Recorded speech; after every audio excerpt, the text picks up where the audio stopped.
provide some basic level of assistance. But if something really severe happened, then we're only about a 3-hour flight back to the ground. Over.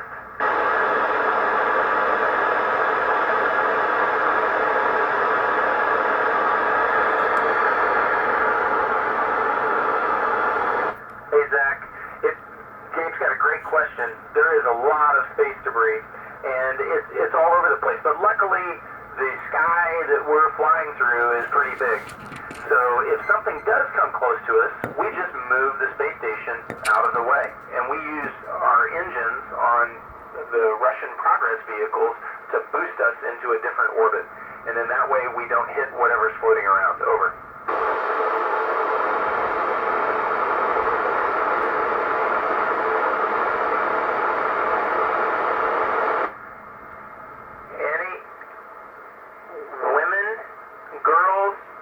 Anybody that wants to are all welcome to come to outer space. It doesn't matter what gender you are. You can come up here and do this job. When I was selected as an astronaut, there were 8 of us, and half of us were boys and half were girls. So we would love to have you up here. Over.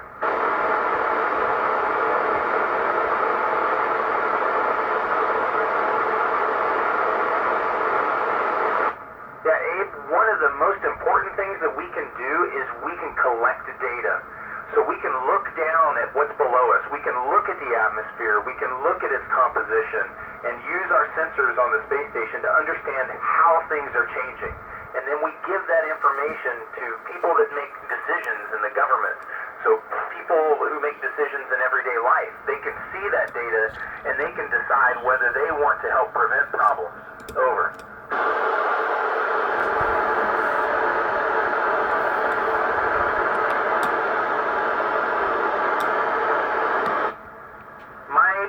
In the Air Force was huge in helping me get all the skills that I need in order to do my job up here.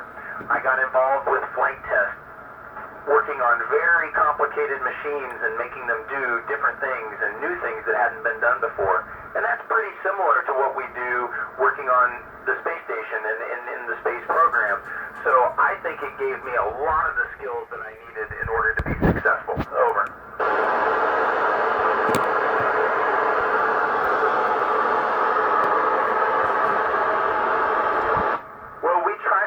To recycle as much as we can. We're actually using the space station as a laboratory to learn how to live in space and how to go further into space. If we're going to go to Mars, we're going to have to recycle a lot. So the things we recycle are our air, and we try to recycle our water so that we don't throw that away. But we still do generate trash, and when we do, we put it into a cargo vehicle.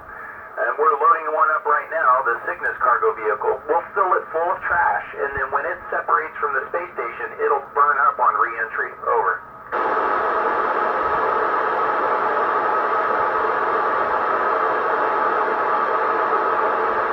That's a great question. You know, I was looking, we were flying over South America last night, and we had taken some pictures of some glaciers a few months ago, and we took some more pictures of those glaciers. And I could see that some things had melted. So you can see changes, but you have to watch over a long period of time. Over.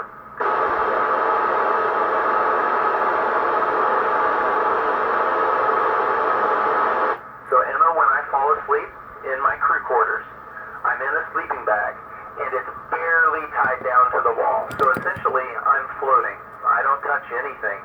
It's one of the best night's sleep I've ever had, because I don't toss and turn, I don't get sore spots, I just sleep.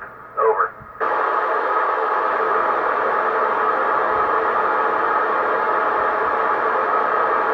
You know, Anna, we have everything we need to be able to do a spacewalk. All the oxygen, the carbon dioxide removal, water to help us cool and stay hydrated.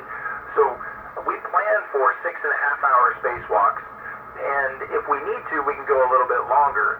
The longest spacewalk is a little over 8 hours, so you can be out there a long time. Over.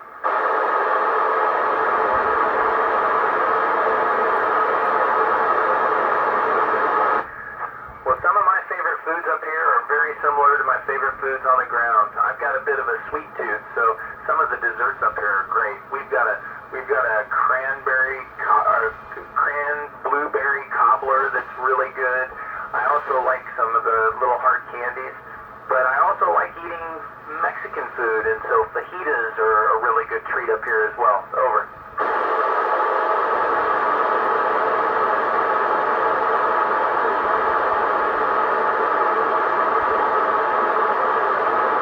Oh, guys, I really enjoyed talking with you today.